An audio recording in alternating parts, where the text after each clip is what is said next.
Thank you all for being here. It's an honor for me to see your faces, to see your gaze looking at me while I tell you my story from October 7th. Let me begin. My name is Ofri Reiner. I'm 21 years old. I'm from Haifa, Israel. In my past life, I'm calling it this way, I've been a combat soldier at Search and Rescue. I've been a commander and a combat soldier. I had my own unit with 8 soldiers in it. I love them with the bottom of my heart. When I was in high school, I participated in an organization called Lead for Young Leadership. When I was 14 and when I was 17, I participated in an organization called Seeds of Peace. Me and Israelis, Palestinians, Egyptians, and Jordanians had dialogues and summer camp at Maine. We talked about peace. All I believed in was baseless love through dialogue and love. But please, can we all put all these accomplishments aside because I don't feel the same person as I was before. Avi.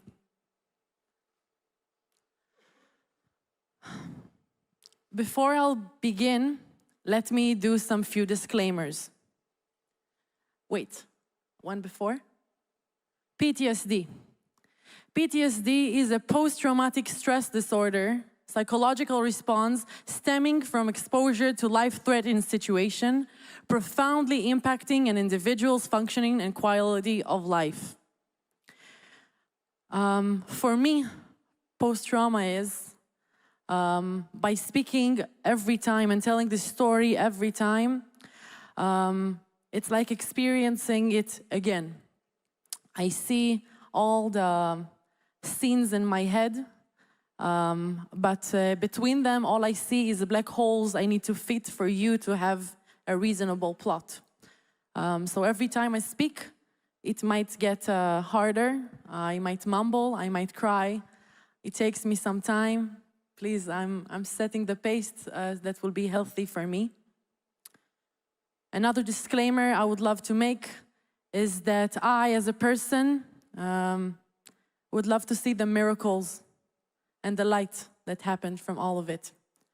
I believe that all of you have seen a few graphic and terrible photos from the day from October 7th, but I'm not focusing on this. I'm focusing at the goods that happened to me.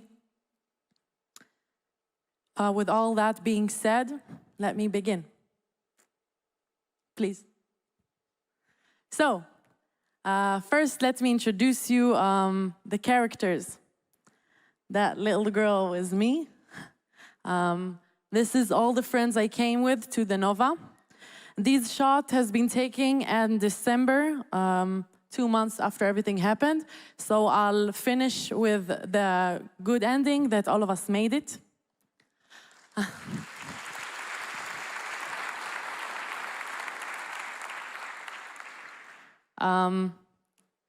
This is Nastya, a good friend of mine from years ago. And this is Timo. All the 3 of us know each other. I went with Timo and Nastya to my first trance party. The Nova was my 3rd trance party. I was very new to this kind of events. You probably ask why especially the Nova. I had a crush on this guy. I had a crush on Timo. What can I say? He said, Yalla, the Nova is a good party, we should come. I paid 400 shekels for this event, so I must come. Aviad and Yael are 2 friends of his. I knew him only at the same day. But after this kind of event, I feel like my life is theirs, and we are friends for life now. Whew. So, we came to the party from Haifa to Re'im. It's 2 hours and a half flight, 2 hours and a half of drive from the north to the south. We were very excited. I bought tickets 2 months from before. I got my hair tinseled. I bought my clothes from Shein 2 months from before. I was very ready for this kind of event, and I was very excited to it. We came to the party. It was one of the biggest trance parties that ever happened in Israel. There were 3,000 people there participating in this event. All the people were colorful and happy and smiling. I, as a person, I found my way of healing myself in dancing. When we were all standing right next to the DJ, holding the fence, jumping as high as we can, just to express all the emotions we have and to put all the energy we want out.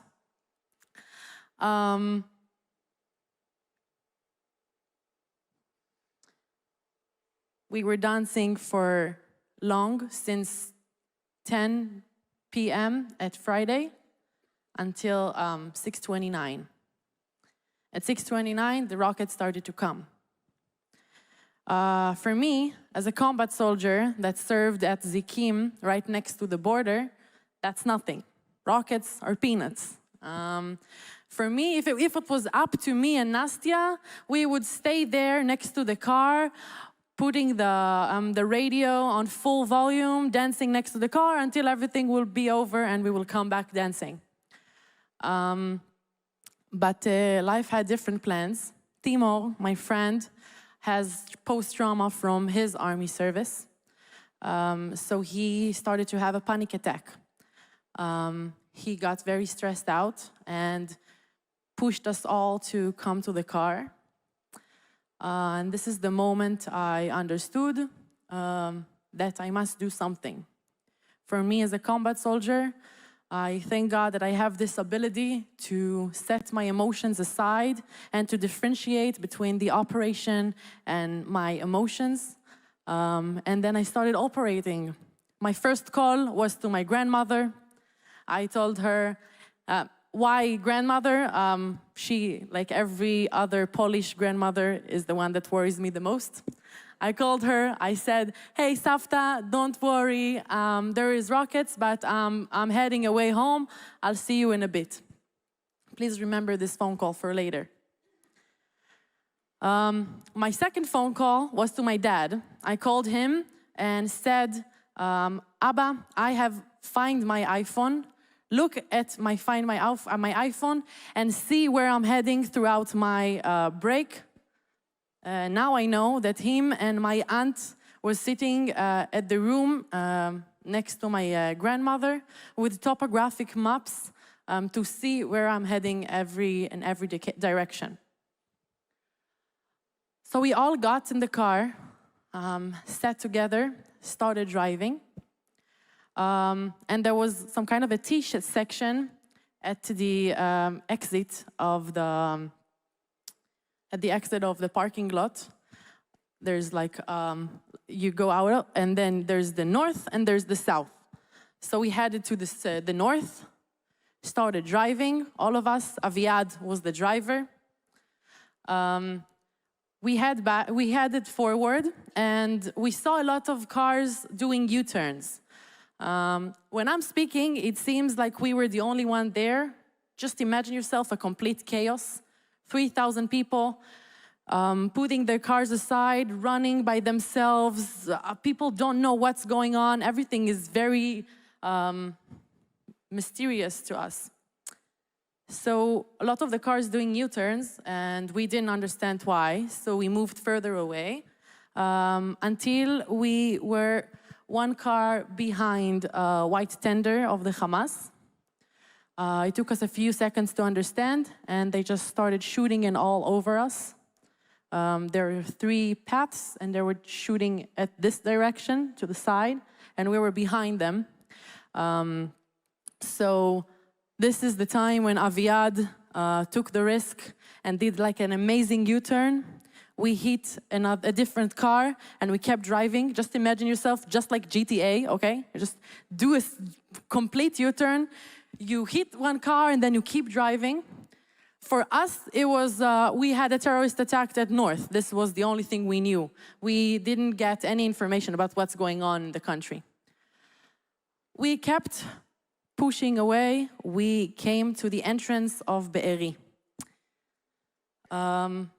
We stopped next to the entrance of Be'eri because there was a civilian's car that stayed there. We came close to them, asking, hi, how are you? Is everything okay? And the driver was looking at us, saying, hi, brother, how are you? Do you remember the car accident you did in the north? That was me. Can we exchange details? All of us, all the girls at the back seat, yelling at him, do you think it's the right time to ask for details? Don't you understand what's going on? That complete ignorance is very typical for this type of the times. And our driver, Aviad, convinced, and they exchanged details. It took some time. But in that time that we delayed to enter to Be'eri, a car came right out of Be'eri and told us not to come because there are terrorists in Be'eri. If you know, this kibbutz was almost demolished. I'm not sure if I would enter to Be'eri, if I would stand here today. So this is one of the biggest miracles that I see in my life. When we understood that we have nowhere to go, not to the north, not to the south, we headed back to the parking lot. We came back to the parking lot, and imagine yourself just a narrow road with a lot of small stones and a lot of cars and the sides of all of it. People are running away. Nobody knows what's going on.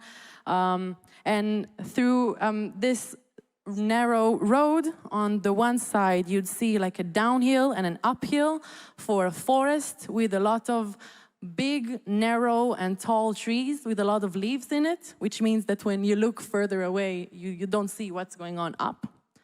And on the other side, you'd see a huge potato field with soft soil ready to be seeded that goes like this, right for the season. And all this big potato field is surrounded by fields, a lot of fields and pardesim. We moved very slowly. There was a traffic jam at the entrance of the parking lot. And me and Nastya, our best coping mechanism was laughter. We had the worst jokes ever. We had such terrible jokes.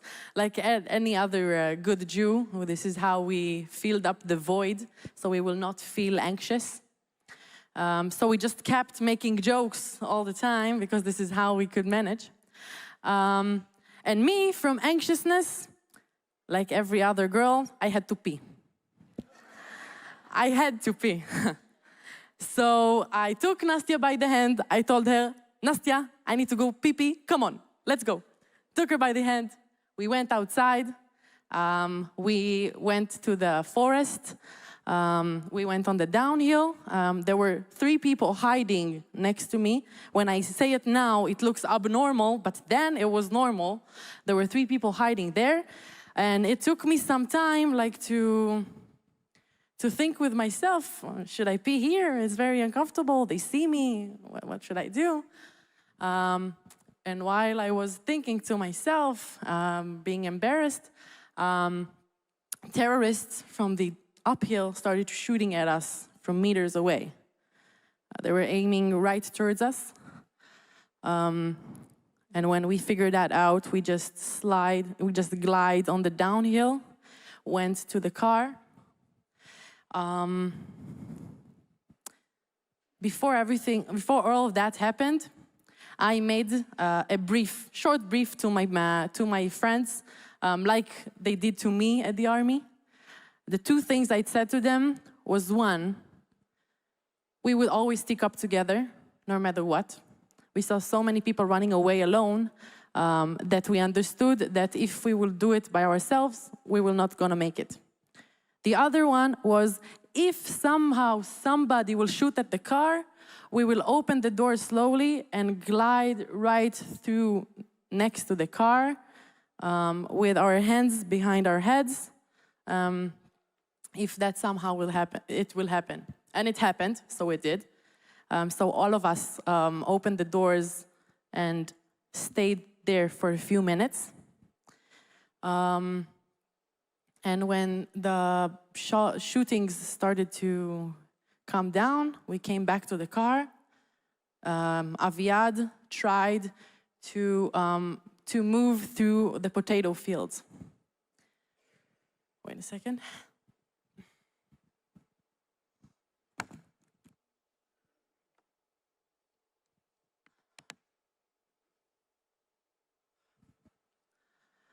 Aviad tried to turn the wheel, to turn the car and to move through the potato field. And every other Nova survivor that didn't have a 4-on-4 car understood that it's not the right decision, because it took us 3 bumps and then we got stuck. The car couldn't move anymore. They kept shooting at the car when we stopped. And this was the time when we all splitted. Me and my friend Nastya. Me and my friend Nastya ran together. We were running first right out of the potato fields. Yael and Timor. Yael thought that she was wounded, so she lied on the ground.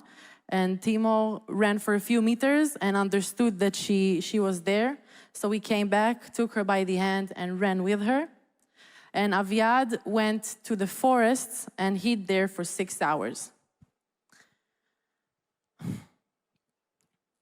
Now this moment is the moment that I remember with all of my body. When I tell you the story, I feel so detached from what I'm telling you, so it feels like it's a completely different person. But that particular moment, I remember with my body, I remember it with my soul. I remember the scorching sun on my hair. I remember myself sweating, breathing so hardly and so fastly. And when I danced at the party, I twisted my ankle. You know, like when you walk and then your leg do like this, but it's embarrassing because you fall and then you get up and I'm okay, but you're not okay. I mean, it hurts a bit. So every step I took in the potato field from one leg to another, and in this kind of ground, I felt the pressure on my leg every time. So I had to keep my mind straight and to look right on the next step that was behind me. I was looking straight ahead, not looking at anything. But I see it as one of the miracles, because if I wouldn't do that, if I wouldn't look only at the other step, I would acknowledge everything that's going on around me. And if I would stop and see the people that are getting wounded and fallen and dead in this potato field, I'm not sure if I could make it, if I would keep running. In this moment, I feel like my soul has been diverged into 2. There is the one of 3 that coached herself in and told herself, you're gonna make it, you're not going to die today, you're not going to die today, you know you're not going to die today. Tomorrow you're going to drink cold Americano at your favorite cafe in Haifa, don't worry, don't worry. But there is the other Ofri that had this fear of death that you feel in all your bones. And so my first instinct was to think of my sister, that the day before I was fighting with her because she wanted to come to the Nova with me. And I didn't hug her. I didn't tell her that I loved her the day before. So the first thing I did when we moved out of the potato field was to call to my mom and asked her if she could please wake up Carmel.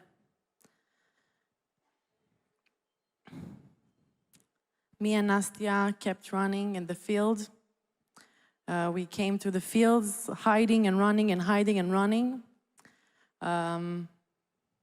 I had information with Timor and Yael that was behind us, and every time we moved further, I informed them. I told them, okay, when you see the Gamba field to your left, tell me and call me. And this is how I knew they are 5 minutes after us. So we waited, and then we got together, all of us. It was a very exciting moment. We were hugging and crying on each other's laps. And we kept moving together. We were walking for 11 miles, like so, not knowing where we're heading, not know if we're getting closer away or further away. You could see the mushroom clouds behind us.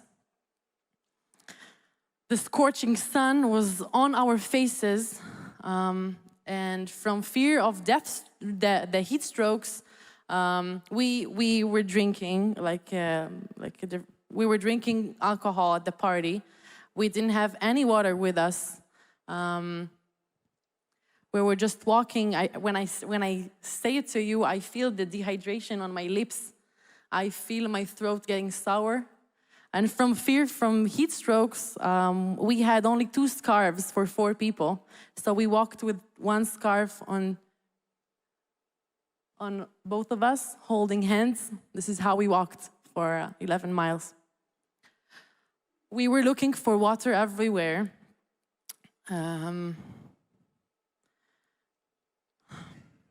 We drank water from agriculture. We tried, at least. There is some kind of fountains for agriculture, but it doesn't meant for drinking. The moment you sip 1 sip from it, you spit it right away because you can't, it's not for drinking.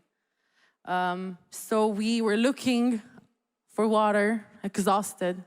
My aunt tells me that when I escaped, I called her and I said, Sarit, can you please bring me water? She was in Tel Aviv. She said to me in the phone, I'm sorry, Ofri, darling, I can't bring you water. They closed all the gates to the south. I don't remember it.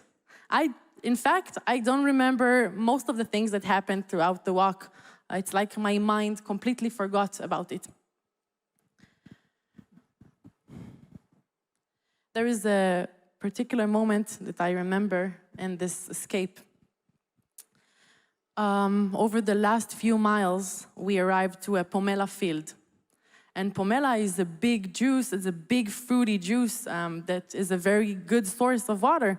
So from excitement, we took every pomelos we could. Timor was the only one that managed to peel the pomelo off. And he gave us 1 slice. We took a bite, and it was bitter. It didn't have any juice in it. It was repulsive, so we spit it all out and threw it away. Disappointed, we kept walking until we arrived to an orange field. The oranges were green. It didn't seem like they're good for eating, but I took the shot. That was that was the only thing we could do. So I took 1 orange off the tree, peeled it off, had my first bite, and it was the best orange I've ever tasted. It was sour and sweet, just in the right amount. And from this excitement, I remember myself peeling as much orange as I could, giving it all away, spreading the word to all the 1,000 people walking behind me that the oranges are good for eating and go ahead and take it. Now, when I remember this experience, I find it oddly resemblant to my great-grandfather's story, Menachem Mendel, from the Walk of Death, when he managed to walk with French captives from the war. He walked at the Walk of Death, and he hid a big chunk of bread in his clothes. And at one night, he took it out and bring to all the people that was surrounding him a small slice from the bread. And at the last days of the walk of death, when he couldn't no longer carry his body, they carried him along the way by saying thank you. I'm glad to say that I have my great-grandparents' values and that I share my kindness like my great-grandfather did. Not that I want to say that it was like the Holocaust. It's a horrible resemblance, but still. There is one video here, right? Yeah. This is from the potato field. Every time I look at this video, I see my face in it, and it move further away, please. I don't want to see it. Wait. So go to before. Yeah, this, like so, exactly. After those 11 miles, we arrived to Patish, a kibbutz that wasn't very close to Re'im. We arrived to a big sanctuary there. There were 500 people or so that came in the same place, and people kept coming from Re'im. And this is the good Israel that I know of, and people are coming with all of their families with huge pots with chulent and jachnon, just giving to us as much food as we can, because food is comfort and food is love. So people just kept coming and giving us food from their Shabbat dinner. There was one volunteer that came to us and asked how can he help. And Timor gave Aviad's live location to this volunteer, and he came with his car to the battlefield, took Aviad with 2 more girls, and this is how he survived. This is all civilians, all of this, only civilians. The police and the army wasn't even there yet.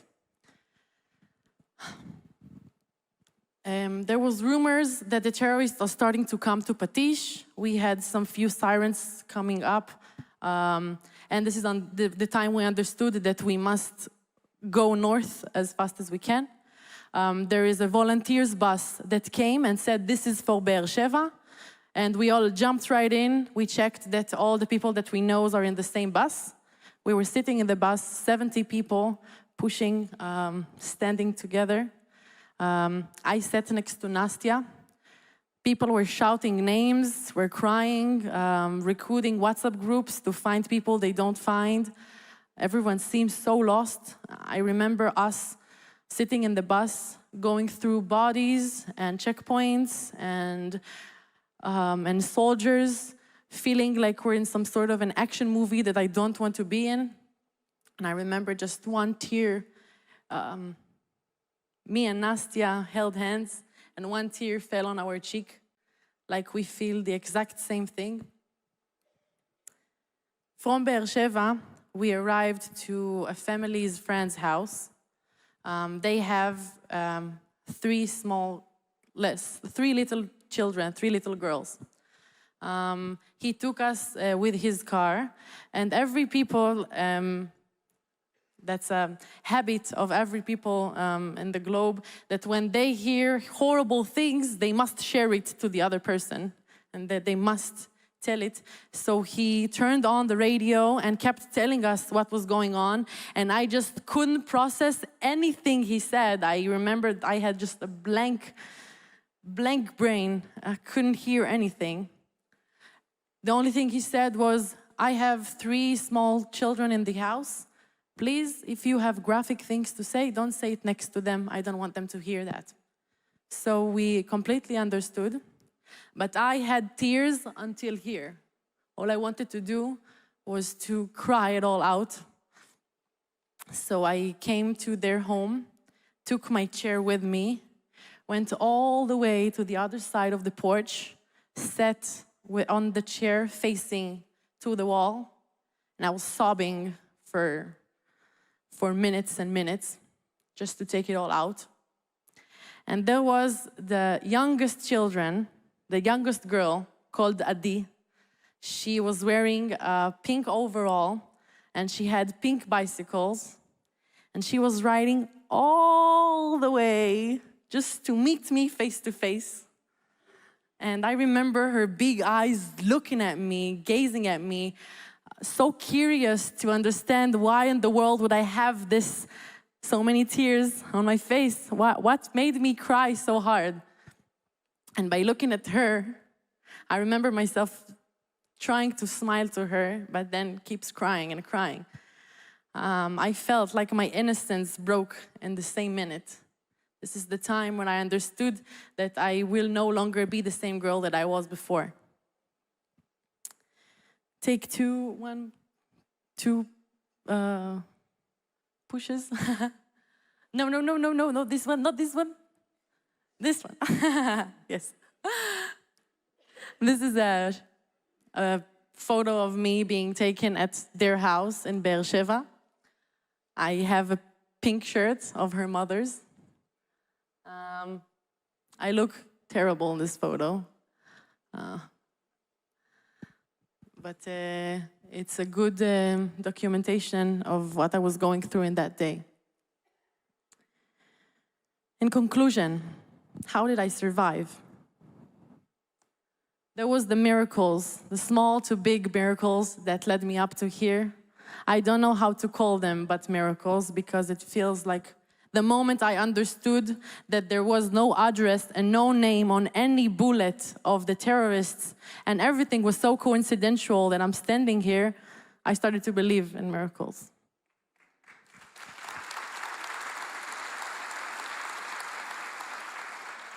The second one is the IDF.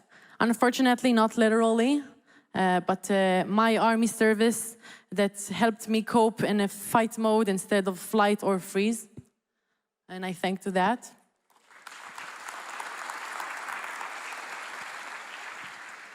And the third one, and the most important one for me, is friendship. In Hebrew, we call it achva, which is a lot more. I wish there was a better word to describe it, but achva means that my faith is strong upon their faith, and my life depends on theirs. And we have such a strong connection that nothing can tear us apart. If I wouldn't make it, they wouldn't make it, and if they wouldn't make it, I wouldn't make it. This needs the loudest.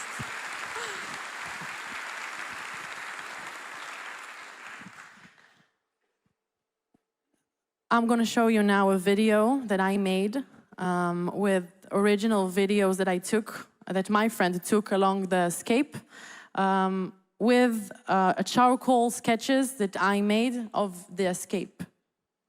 Please.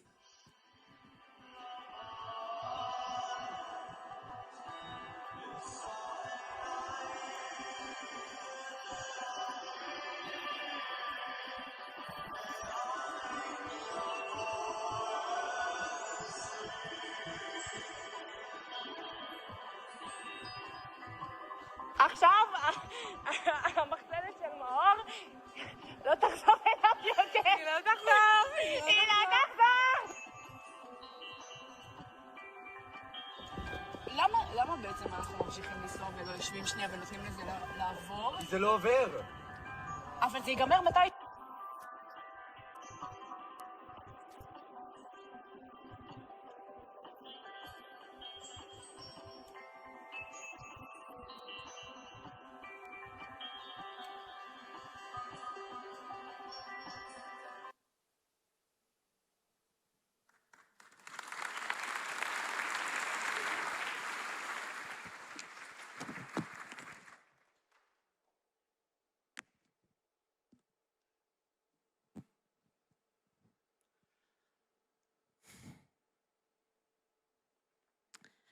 My parents got divorced when I was 7.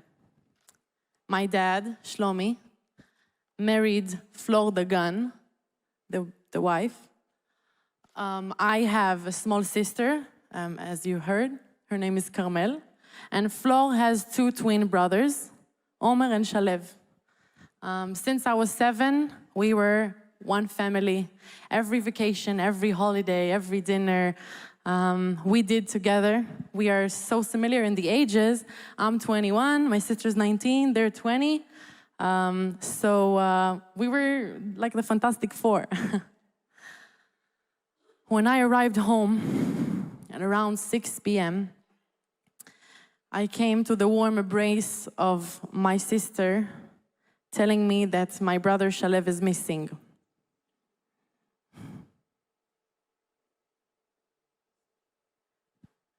Shalev is a Golani soldier from Unit 51.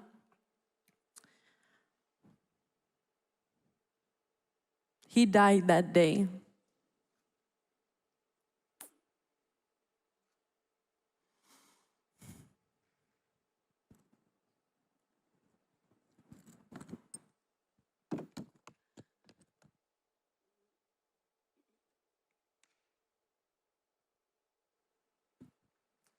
Before I tell you about Shalev the soldier, let me tell you about Shalev the boy.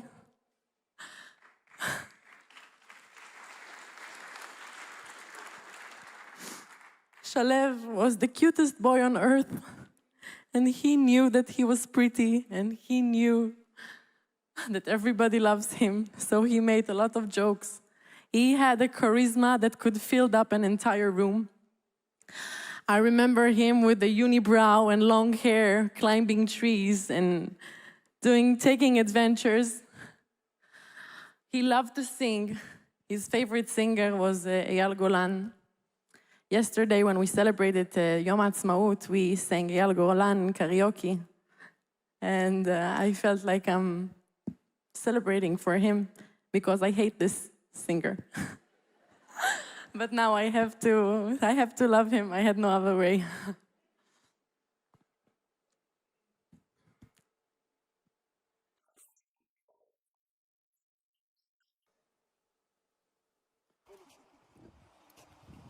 שלב, מה יש לך להגיד? תגיד משהו. אבא שלך נתן לי סדיסט. This is Shalev the soldier. This is him making no. Back. This is Shalev making schnitzels. תגיד משהו. אבא שלך. This is Shalev at the end of his training. He was walking for 20 miles with all of his army stuff on him. His parents escorted him on the last mile. And his mom asked him in the video, what does he have to say? And he said that he wants to sleep. This is what he said. Shalev was the best soldier in their unit. This is why he became Kashar Mempei, which means that he was in charge for the great commanders of the unit, walkie-talkie. I mean, he was walking with the great commander to everywhere, every mission that he has, and he helped him out. Shalev wanted to be in Golani so badly, like his father did, like his uncle did. He wanted to keep the family heritage so badly, no matter how much his mother begged him or how much he wanted or how much she wanted. And he had all the brains in the world to be in Modi'in or to be in any other unit. He wanted to be in Golani no matter what. He always said that when you do something, you do it with full heart. So he did. One sentence that Shalev said was, I am willing to sacrifice my life for you to live better ones. אני מוכן להקריב את החיים שלי בשביל שאתם תחיו חיים טובים יותר. He said it to his mom at July, at the same year. He loved his country so badly that every time that he sang Hatikva, he would cry.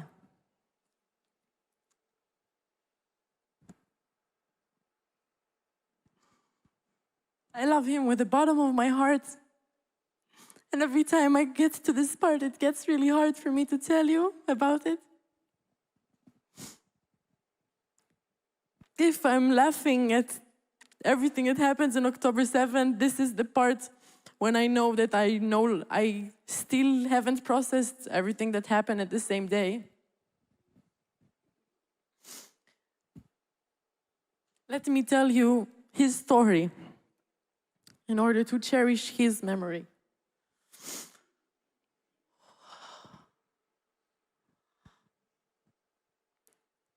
Shalev was heading along with his great commander, Omer Wolf, another soldier named Maru Alem, and the driver, Itai Zarbiv, all the 4 of them in one car from the small base where the camera is, and wait all the way on the border since 5:30 a.m. At around 6:30, the rockets started to come. They were all gathering around Nirim. Do you see like the small circle that's in the middle? Sort of. Can you press more? I think there are circles here. No. Okay. Okay. So Nirim was the place they were all gathering around. The red box in it. The distance between Nirim and the border was 1.5 miles. When the intel started to come, oh, here, you see it here, the red ones, exactly. When the intel started to come, they were all gathering around in Nirim. The intels told that terrorists are trying to break through the border. If you'd see in the videos, the Grand Shufel that took all the fence off the ground. Have you seen this kind of video? Okay. That was right in front of their face. This was exactly where Nirim was.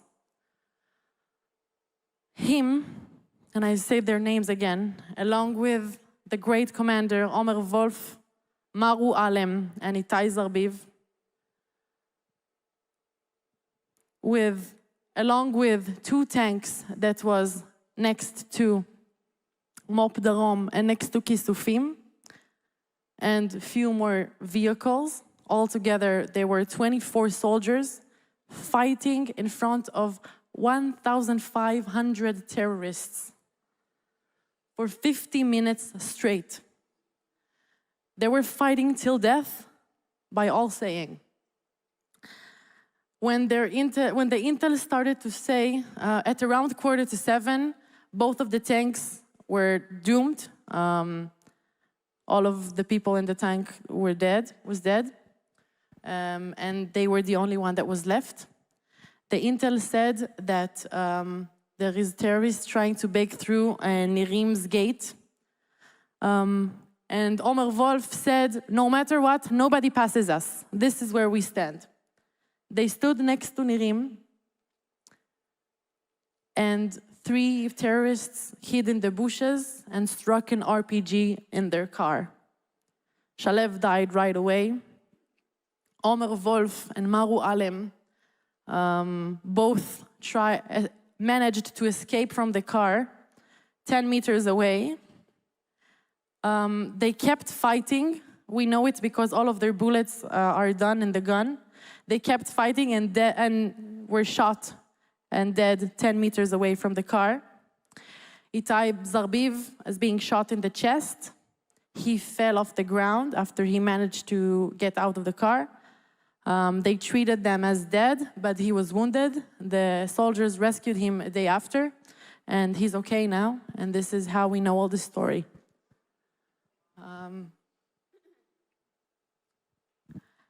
Please return to the circles. At 7:18 a.m., Shalev died. At 7:18, I was in the blue circle in Reim, 6.5 miles away from him, which means that Shalev physically and mentally saved my life.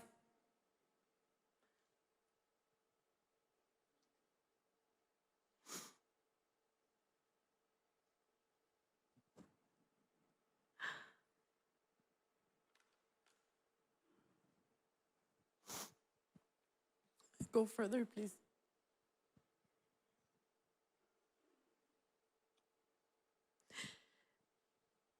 Shiva is when Jews honor the death and mourn for 7 days at home. After 7 days, they come back to the grave and see the grave. And after 30 days, we put the big stone with his name on it. All the dates got together so coincidentally crazy because October 7th was the day that I survived the Nova and Shalev died. The end of the Shiva was my sister's birthday. And after 30 days, when he came back to his grave to see the stone, it was him and his twin brother's birthday. But the Shiva didn't took 1 week, it took 2 weeks. Because it took 1.5 weeks to bury his body. Him, along with 900 other burned, unidentified bodies, were staying at Shura Center, the center of the deaths. And every day they told us, tomorrow, tomorrow, tomorrow. And we stayed anxious, not knowing what's going on. So we had Shiva for 2 weeks. I came back from the Nova straight to the Shiva. The death lingered in my house for 2 weeks. I felt that he was so there that I felt like a ghost for most of the Shiva. I had so much guilt inside of my body. I kept thinking to myself, why him and not me? And this is when I split up into two. There was the one free, the eldest daughter that needed to mourn over her dead brother and needed to sit in the Shiva every day. And there was the little girl that just got her life back. And all she wanted to do was to dance, was to be happy, was to explore the world because I got my life as a present now and I want to do something with it. And I felt so much guilt over this part of me and this part of me. And this battle inside of me, I kept feeling like when happiness and grief are all together, the grief is always more, the grief will always stand out. So I didn't give room for my story. I didn't give room to what I was experiencing. For 2 weeks, I've been romanticizing my own death. I saw the pictures of Shalev in the living room next to the television, and I imagined myself next to him, my photos next to him. When my friends visited me in the Shiva, I felt like I was a ghost looking at them visiting my own Shiva. I kept thinking to myself how it would look like, where they would bury me, who would remember me, what would they say? I hate this kind of feeling of transparency. And from that feeling of transparency, I had a very big eager for self-expression. I wanted to say something. I wanted to cherish it. In my past life, I was writing songs, I was writing poems. That was my way to capture my living. But I couldn't write a single word. Every time I met in front of a blank paper, it felt like my subconscious are forcing me not to. It felt like I was facing some kind of a demon. I couldn't write, so I started to draw. I never drew before. I was drawing since October 7th. Every day after the Shiva, I was sitting at the same cafe at Haifa for 9 hours straight, just getting it all out. It doesn't matter if it was pretty, if that was good. I just needed to have my own world where all my thoughts are better. Because when you are involving in aesthetics and you make the thing in front of you more pretty, your thoughts are prettier too. I mean, I created my own world. When there was no grief, there was only beautiful paintings that I made. So I was sitting like that every day, every single day. And this is how I managed through it. Press another one, please. This is a drawing I made. It is called The Girl. All the names are the names of fallen from the party in Reim. I drew it 1 month after everything all happened as my way of capturing the deaths and putting them in my painting. It was extremely hard, but very therapeutic because I felt like I give them gift of life. Another one, please.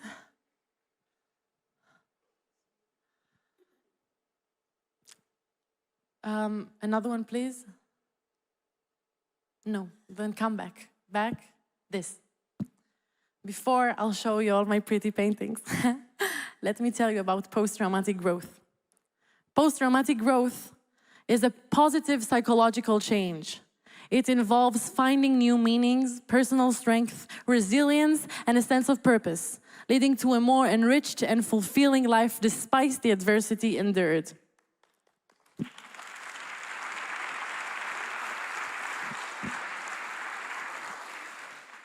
Post-traumatic growth, post-trauma takes all the things you know about yourself away from you. I couldn't answer the simple question of who am I, what do I love, what characterizes me, what do I want to do with my life, how do I see myself in the next hour, in the next day, in the next year. Everything vanished.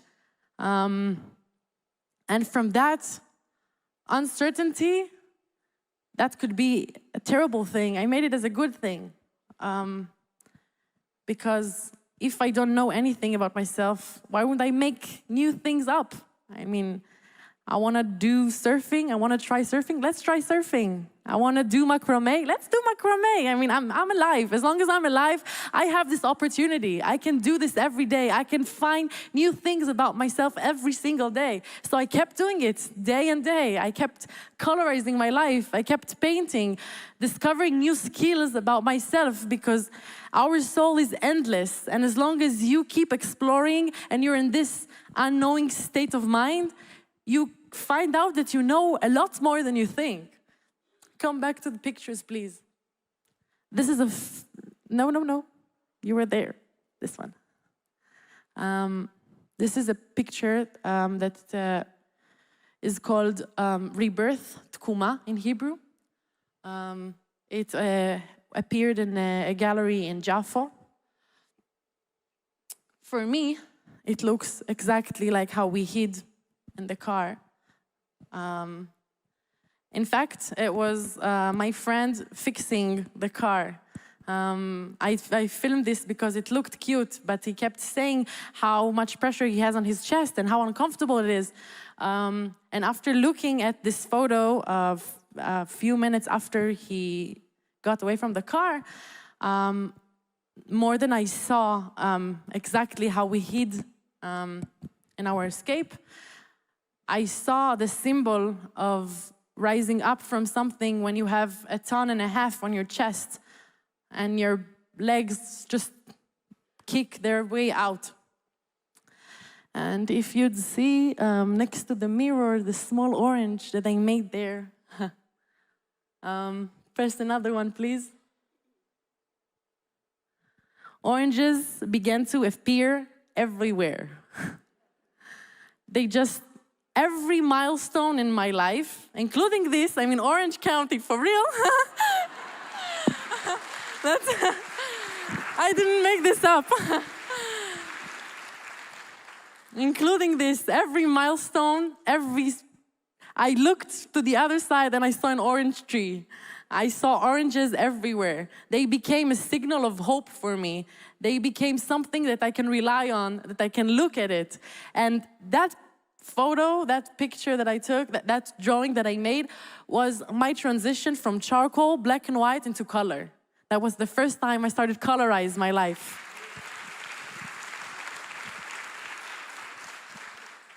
When I look at paintings, when I do drawings, things start to look prettier. I looked at nature, I looked at art, I looked at life like a little girl, like the same girl, Adi, that looked at me in the big, bright eyes.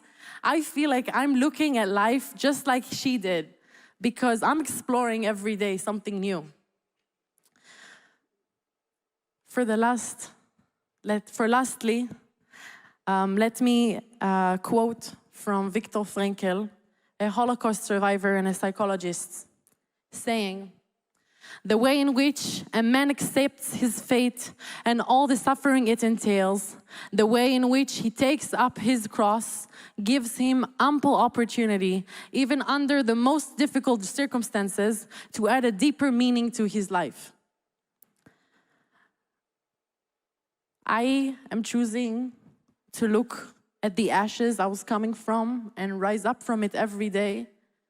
I know that I will hold this cross on my body and I will endure this pain throughout my entire life, and it will take me a lifetime to heal from it. I know that life is a journey. It's gonna be hard, it's gonna be devastating, it's gonna be breathtaking, but that's my purpose. Every day, I don't need to see life and ask for meaning, because life gives me their meaning every day and I need to discover it. And now, by standing in front of you, bringing the name of my brother, Shalev Dagan, the name of myself, Ofri Reiner, the name of my country, Israel, it feels like I'm doing something good. I'm giving purpose to my life.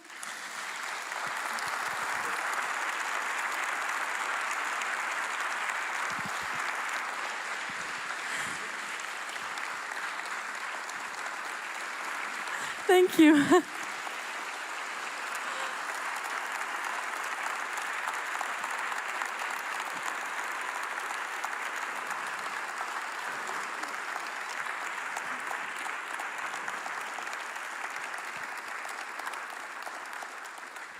Your warm embrace means the world to me, so thank you very much. Thank you. I love you too. I want to thank my mother and my father. I want to thank Shalev from above. I want to thank everybody who arranged this, that gave me the opportunity to bring my world. You are a part of me now. I feel like you know me, but I don't know you. And it's kind of an odd feeling. But if you want to reach out, to engage, please do. This is my Instagram, if few of you use Instagram. If don't, your children probably do. So go ahead, talk to me. You are a part of me now. Thank you very much.